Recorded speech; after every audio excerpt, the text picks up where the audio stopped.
bu tomonga ko'chasiz. Qarang, siznikini qarang, menikini qarang. Ama Samsung. Seninki iPhone. O'zimniki bir. Sen video olganmisan o kuni Apple'ligini? Mana Jasur akam kimdir berib yuboring degansa, men chopib yurgansan.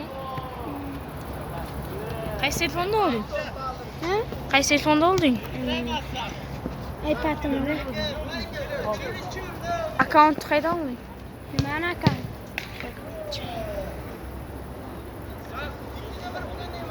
Boshlanishdan olish kerak.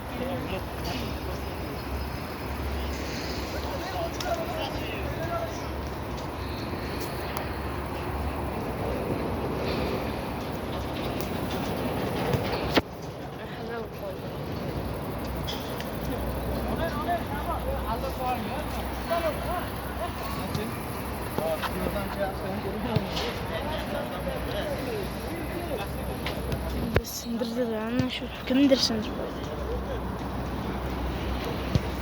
O'zimda 3 ta telefon bor. PUBG o'ynaysizmi? PUBG o'ynardim. Akkauntingiz necha edi? Ha? Akkaunt. 52. Nechta akkaunt? Menda 3 ta bor. Os o'ynaysan? Ha. Os bor shu telefonda? Uni anada kompyuterim bilan o'ynayman. 3 ta narsam bor, nima? Kompyuterda yaxshi-da. Voy, blin. Qo'lga tegdi.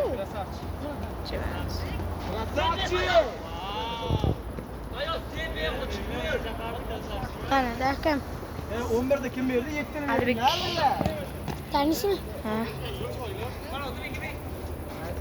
Akangmi shu? Ha? Shu akangmi? Sardor. Mana shu. Ana Sardor. akang qayerda? Jahongir, Vartalis. Jigulisi bor. 280 QV. KWA.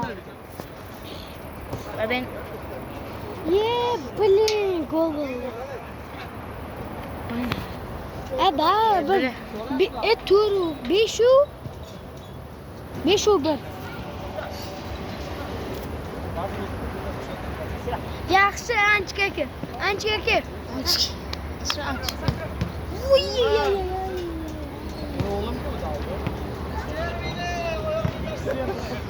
Akam oyog'ini nimagisin-ya? ana shu urishuvdi.